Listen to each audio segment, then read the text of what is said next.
Hello friends, A to Z சீரீஸில் இன்றைக்கி நம்ம பார்க்க போகிறது யூ ஃபார் உளுந்த வடையும் கொத்தமல்லி சட்னியும். ரொம்பவே சூப்பராக இருக்கும் இந்த காம்பினேஷன். ஒரு தடவை ட்ரை பண்ணி பாருங்கள். அதுக்கு நான் பார்த்தீங்கன்னா ஃபஸ்ட்டு ஒரு அழகாக்கு உளுத்தம்பருப்பை நல்லா ஒரு 3 டைம்ஸ் கிட்ட வாஷ் பண்ணிக்கலாம். இப்போ அதை வந்து ஒரு 1/2 hour ஊற வச்சுக்கலாம். அதை வந்து இந்த மாதிரி நம்ம அரைச்சி எடுத்துக்கலாம். ரொம்ப சாஃப்டாக அரைச்சிடக்கூடாது, கொஞ்சம் கொரப்பாக அரைச்சிக்கோங்க. அதுக்குன்னு உளுந்து தெரிகிற அளவுக்குலாம் அரைக்கக்கூடாது.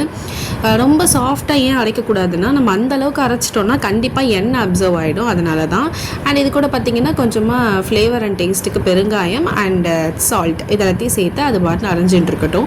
அதுக்கு நம்ம சட்னி ரெடி பண்ணிடலாம். அது பார்த்திங்கன்னா ஒரு பேனில் கொஞ்சமாக எண்ணெய் விட்டுட்டு உளுத்தம்பருப்பு, வேர்க்கடலை, பச்சை மிளகாய், காஞ்ச மிளகாய், சிவப்பு மிளகாய் அது ரெண்டுமே சேர்த்துருக்கேன். இதோட 2 ஃப்ளேவரும் அல்டிமேட்டாக இருக்கும். அதனால தான். அப்படியே அது கூட பார்த்திங்கன்னா கொஞ்சம் வெங்காயம் ஆட் பண்ணிக்கலாம். நல்லா வதங்கினதுக்கப்புறமா தக்காளி, உப்பு சேர்த்து நல்லா வதக்கிக்கலாம்.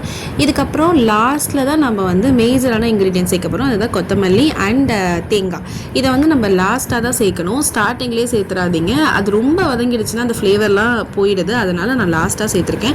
இந்த மாதிரி ட்ரை பண்ணி பாருங்கள், சூப்பராக இருக்கும். லைட்டாக 2 தடவை இதை பரட்டி எடுத்தாலே போதும், அந்த சூடல் பட்டாலே போதும்.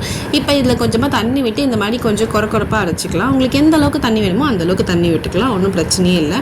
தாளித்து போட்டு எடுத்து வச்சாச்சு. இப்போ நம்மளுடைய வடை மாவும் ரெடி ஆகிடுச்சு. ஸோ இந்த மாதிரி தாங்க இருக்கணும். பிசுன்னு இருக்கக்கூடாது, ரொம்ப கொரன்னு இருக்கக்கூடாது, ரொம்ப சாஃப்டாகவும் இருக்கக்கூடாது. ஆல்ரெடி சொன்ன மாதிரி ரொம்ப சாஃப்டாக இருந்தால் எண்ணெய் அதிகமாக அப்சர்வ் ஆகிடும்.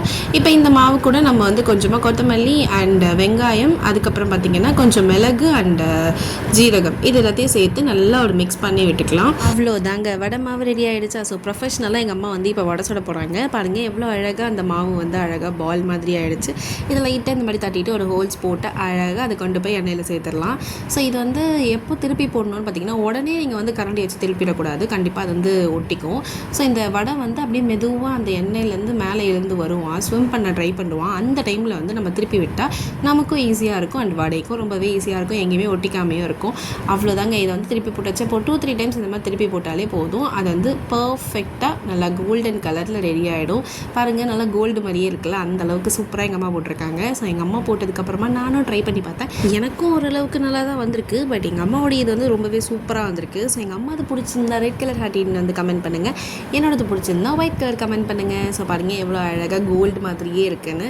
இது நல்லா மேலே கிறிஸ்பியாக உள்ள சாஃப்டாக பர்ஃபெக்டாக வந்திருக்கு. அண்ட் அந்த ஆனியன், கொத்தமல்லி இந்த ஃப்ளேவர்லாம் அல்டிமேட்டாக இருக்குது. அது கூடவே இந்த சட்னியும் சொல்லவே தேவையில்ல, அப்படியே ஃபுல்லாக டிப் பண்ணி சாப்பிட்டா வேறு லெவலுங்க. இந்த வீடியோ பிடிச்சிருந்தா லைக் பண்ணுங்கள், ஷேர் பண்ணுங்கள், சப்ஸ்கிரைப் பண்ணுங்கள்.